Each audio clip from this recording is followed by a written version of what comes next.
Habemus Papam. Umat Katolik kini telah memiliki pemimpin baru.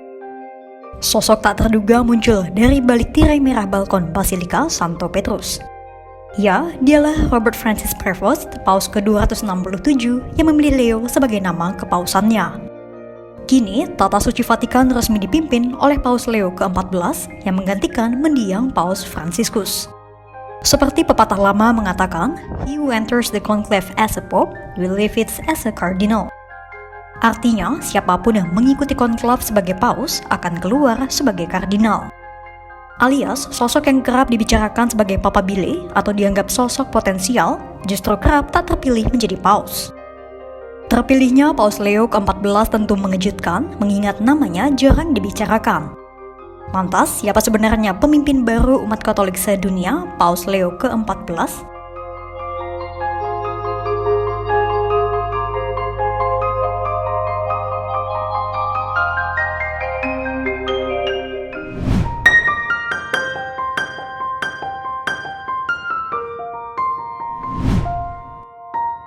Mari kita berkenalan dengan Paus Leo ke-14.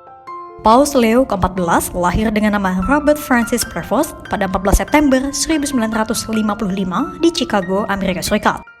Tempat kelahirannya itu menjadikan Paus Leo sebagai paus pertama yang berasal dari Amerika Serikat. Sebuah pembaruan yang tak terduga, mengingat selama ini paus kebanyakan berasal dari Italia maupun negara Eropa lainnya. Meski besar dan lahir di Chicago, Paus Leo memulai misi pertamanya di Peru. Prevost menunjukkan ketertarikannya pada kehidupan religius sejak lama. Dia menempuh pendidikan di seminari menengah milik para Imam Agustinus sebelum melanjutkan studi ke Universitas Villanova di Pennsylvania. Di sana, dia meraih gelar sarjana matematika pada 1977 serta mempelajari filsafat.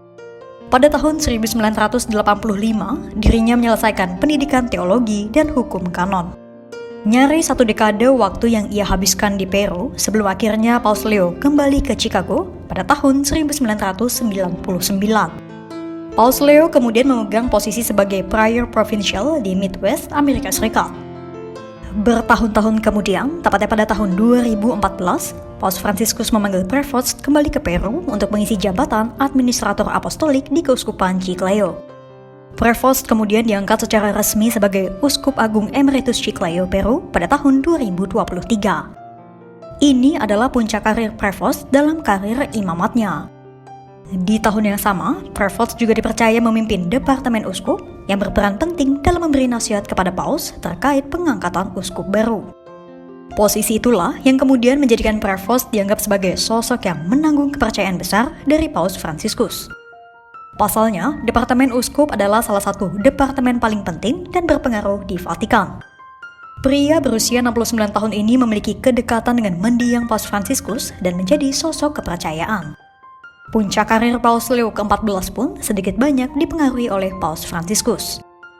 Jabatan itu pula yang membuka jalannya untuk mengenal berbagai tokoh kunci di gereja dan memberi peluang baginya untuk memiliki pengaruh lebih besar dalam menentukan arah gereja Katolik ke depannya. Prevost pun juga dikenal sebagai Presiden Komisi Kepausan untuk Amerika Latin. Posisi itu menguatkan perannya dalam figur penting dalam gereja Katolik. Hingga akhirnya pada Kamis 8 Mei 2025 dini hari waktu Indonesia, melalui proses panjang dalam konklav dan penyertaan Roh Kudus, Prevost akhirnya terpilih menjadi Paus ke-267. Itu tadi perjalanan karir Paus Leo. Bagaimana dengan pribadi dan pandangan yang dimiliki Paus Leo?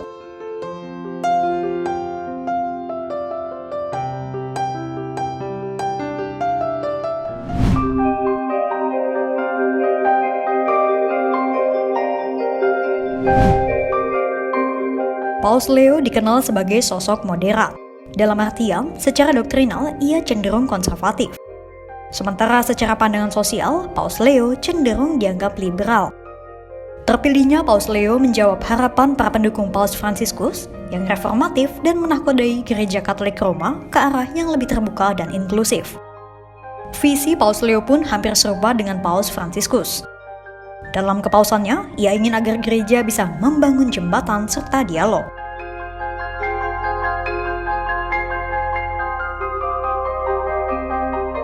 Kemiripan Prevost dengan Paus Fransiskus juga tercermin dalam komitmennya terhadap kaum miskin dan migran serta pendekatannya yang merakyat.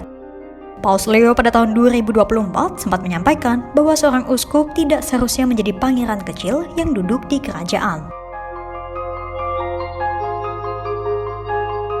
Sebaliknya, seorang pemimpin gereja dipanggil untuk bersungguh-sungguh bersikap rendah hati, dekat dengan umat dan berjalan bersama mereka.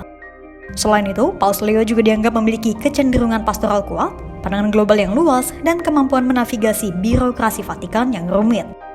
Prevost pun memiliki pemahaman yang mendalam terkait hukum kanon. Itulah sisi Paus Leo yang meyakinkan para kardinal konservatif saat memilih namanya dalam prosesi konklav.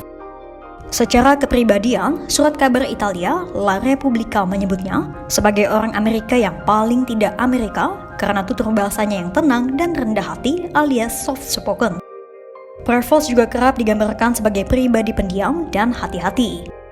Kira-kira dengan pandangan dan kepribadian yang dimilikinya, akan seperti apa Paus Leo ke-14 menghadapi situasi dunia yang tengah memanas?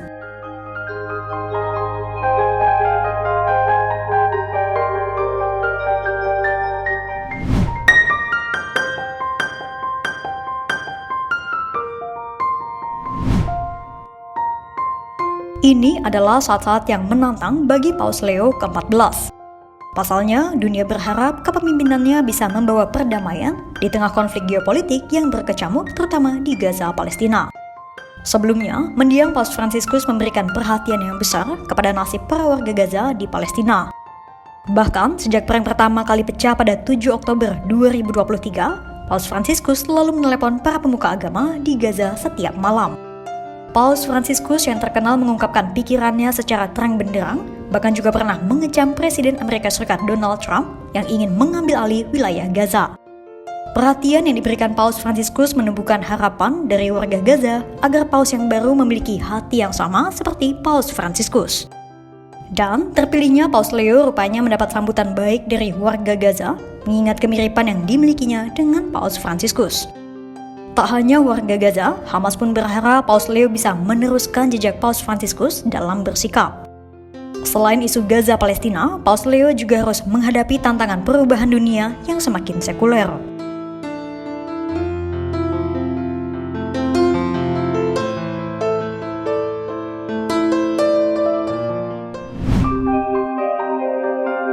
Terpilihnya Paus Leo ke-14 yang moderat adalah jawaban dan jalan tengah yang menjembatani para konservatif dan liberal. Di tengah perubahan dunia yang semakin sekuler, dunia berharap Vatikan tidak membangun tembok pembatas yang tinggi dan lebih memperbanyak dialog. Dunia menantikan terobosan dan berbagai karya-karya yang akan Paus Leo torehkan dalam kepemimpinannya sebagai penerus Santo Petrus. Untuk itu, pantau terus perkembangannya hanya di kanal YouTube Kompas.com.